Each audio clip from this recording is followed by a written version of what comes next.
And now, it's time for another Dice Tower review with Tom Vasel. Hey everybody, I'm Tom Vasel, and today we're taking a look at Scooby-Doo Betrayal at Mystery Mansion. Scooby-Doo is a theme that's popular with adults and kids alike. I especially have been enjoying, I've been seeing some of the cartoons that came out in the 2000s and 10s, I believe is when the cartoon came out. Really well done version of it. And this is the second Scooby-Doo game that I reviewed this year. Now this one's based on another very popular game called Betrayal at House on the Hill, which has been out for years now and is a haunted house type game where everyone is playing together and at some point during the game someone becomes a traitor during the haunt. So this is very similar to that regard where you play as one of the gang and at some point in the game one person takes over the role of the bad guy and everyone plays against them. To that end there are essentially 25 different games inside Scooby-Doo Betrayal Mystery Mansion here, and it's one you can play together. So I played this with my meddling kids. Let's show you how it works.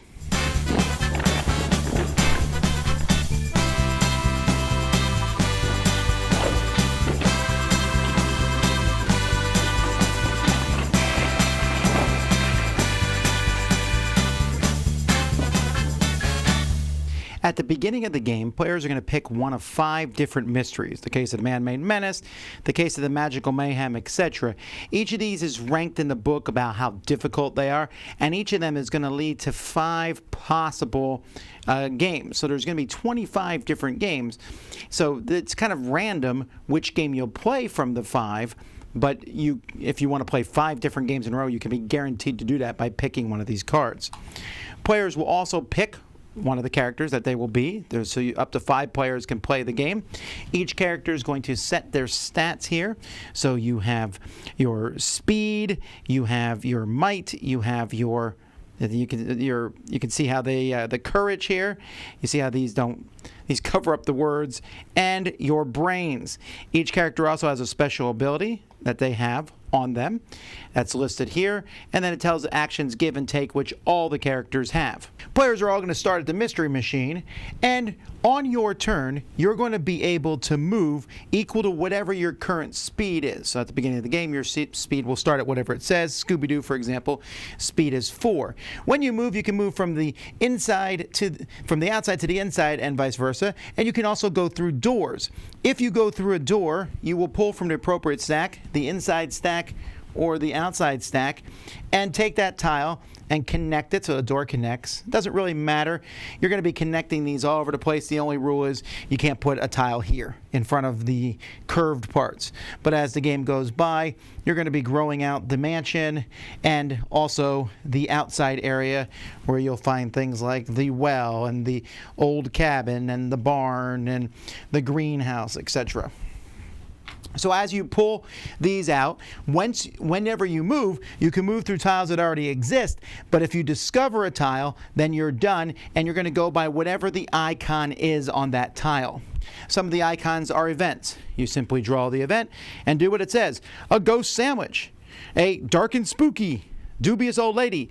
Now most of the time these will make you take a specific test. Like this one, for example, says roll any trait. So you can pick any trait you want. So you'll pick one of your traits. So let's say I'm playing Scooby-Doo. I'll pick his speed. So I'm going to roll 4 dice. That's his speed trait. These dice have 1 and 2s on the sides of them. I'll roll them, and you can see I got a 5 on that particular event. So Ghostly Sandwich, I will gain 1 in that trait, so I gain 1 speed. If I had rolled a 0 to 2, I would have taken 1 damage. 3 to 4, I would have healed one of my traits. And that's all the different things that you'll find in events. When you find items, these are things that you'll be able to keep, like a wheelbarrow, banana, a rope, fishing pole, etc. And these will give you other things that you can do in the future. And then finally, there are clues. Clues are very similar to items, but what's special about clues is they allow the haunt to possibly start.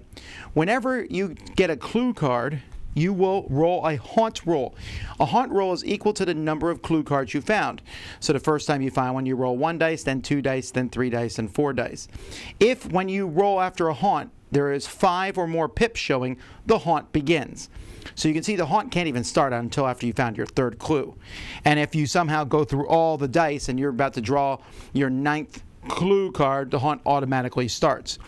When that starts, you're going to look to see what clue you found that starts that hunt, and then you're going to start it together by looking in the Monsters Tome and the Secrets of Survival. When a haunt begins, one person is going to play the bad guy, essentially.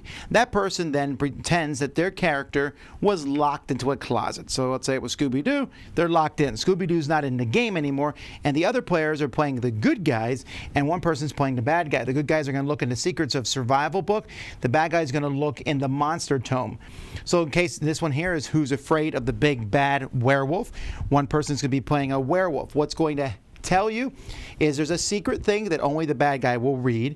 It will tell you what your plan is that you need to do. It will tell you what tokens you need, and there's piles of tokens. So I would look in here for, you can see here's the sheep tokens I need for this scenario and a werewolf token, and it will tell me some rules that will change as you play through this. The good guys will also have some things that they need to do. It will show you how to set up the tokens you need, which are the same in both books, and the rules. Now, there's a lot of similar things in these, but they both tell you how to win. You can read them together, even though the story and stuff you should never read. You can read that at the end, but you can go over the whole thing together if you want. Or you can play where the traitor, the bad guy, will take this and go to another room and read it, and everyone else reads this together, and then you get together and play the scenario. So at this point, the haunt begins, and players will be taking turns. The bad guy will be playing as themselves, and also there may be monsters. You'll be rolling around, again, following the rules of the haunt. Sometimes you'll be attacking each other, in which case you'll often use might to roll, and you'll roll your attack versus their attack and do damage equal to the difference. And when you take damage, you'll just move the sliders down on any of the things. If your damage ever gets down to the skull in one of your stats, then you are stunned. You're not out of the game, you're just out of that round. Next round you come back fully healed and you keep going. Now you can lose the game, it doesn't matter if the victory conditions are the same. So for example, in one game we had a puppet trying to scare an innocent bystander, and we had to destroy the puppets and get the relics out of them and then move them to a specific spot on the game board. Once it's done, whoever wins or loses, the Monster Tome will have you read something here at the end, which will tell you if you win, you read this. If the heroes win, you'll read something that has the words meddling kids in it. And then that's the game, and you can play again, and either the person who's the traitor, the bad guy, will win, or everyone else wins together. Everything fits inside. This is the insert for the game. The rulebook I thought was really clearly done. In fact, the rulebook has a nice thing here in the beginning that if you've played other Betrayal games like Betrayal House on the Hill or Betrayal Legacy, this tells you the differences for Scooby-Doo. But they're written very well. The rules, I really like them. I also really liked these. Now, I've seen some people say one of the biggest problems with Betrayal House on the Hill is that there are some broken haunts where the things didn't make sense. I didn't run into that problem here. With the ones we played, we haven't played all 25, obviously, but I'm pretty happy with what I've seen so far. What I'm not happy with is what you may have seen already, where those clips you can see, they're not very good clips. They're not good clips for a couple of reasons. One, when you push them all the way in, they actually cover up not only the word and the number. I don't know why they didn't go in less like that, and then the word might be put underneath here. I like the writing and the pictures, and on the back it looks like it was made to be colored in or something for a coloring book. I'm not sure. But that is a big weakness of the game. Another weakness of the game is component quality in a sense that there's so many little tokens here. I keep them all in these little bags because you never know what tokens you need. They're not great quality. I like the bones. These bones are Scooby Snacks. You can use these and spend these to re-roll dice, and there are places to go get them sometimes and use them again to help you re-roll dice, which is pretty critical in the game. And the actual art on the tiles, is very, very Scooby-Doo. I mean, what mansion is going to have a hall of mirrors? Well, the Scooby-Doo one is going to. So I just like how this is very much similar to the cartoons and how everything looks. So on one hand, I really like the components, and the game is fairly inexpensive, but there are some big problems, the biggest one being the clips. Now, many people who are watching this have never played Betrayal at House on the Hill before, and that's fine. But a lot of you have, and you're going to ask, is it different? Well, yes, it is. And in fact, this whole page of difference where it says this game's different from other Betrayal Hills, and then it tells you there's no haunt matrix, haunt setups happen together, haunts may be learned together. Every single thing they mention that's different, I go, huh, that's better. That's better. That's better. I liked it so much better in their changes that they made. But the biggest change they made, which is really good, is that in this game, when you find out that someone is the betrayer, partially thematically wise, it makes sense that Shaggy is not suddenly the bad guy, that Shaggy just got locked in the closet and the person playing Shaggy is now playing the aliens. But what I like is that you can learn it together. You can also pick who the traitor is. I know some people don't like Betrayal at House on Hill because they're like, I don't want to play this and find out I'm the traitor. That also is problematic for me. I'm currently playing through a game of Betrayal Legacy with my kids, and we run into the problem of one of them is the traitor. They have to go off and read the rules on their own. If they don't understand something, I can't really help them because I'm playing against them. And that's problematic. Here you can play against them, and Dad can be the bad guy, in which case it almost always happens because my kids want to be the gang, and they want to be the ones to unmask the ghost, and they want to hear me say at the end, and I would have got away with it too if it hadn't been for these meddling kids. My kids just really like that. And the theme of Scooby-Doo really comes out strongly in this. Now, don't get me wrong, this is a game that I enjoy, but it's not like an amazing game. There are some problems with it. I think the pile of event cards and item cards is too small. They should have doubled the numbers in them. I guess it would have brought up the cost of the game. But it just, since you play through it so many times, I think there could have been some more variety in those particular decks.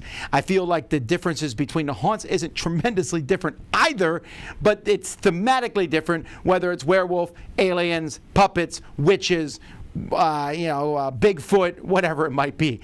I don't mind that they're similar, but to the kids, the theme is strong enough. This isn't necessarily going to replace Betrayal at House on the Hill for you unless you really love the Scooby-Doo theme that much. For me, it's great because this is a game I can play with my family and we can have a good time. I do wish the components were better quality. Like I said, I do wish there was a bit more variety. But I do love the theme. It makes sense and it works. When I first heard Scooby-Doo Betrayal was coming out, I was like, that just makes sense. And I was really pleased for that. I think the writing is well done. These scenarios, like I said, so far seem to be play tested. I've heard rumblings on the internet that they all are not, but I haven't run into one yet myself. And there's a lot of variety. Even if you just said we're going to play through 1 through 25 instead of following the clues, you could do that and it wouldn't really affect the game too much. That's 25 plays of a game.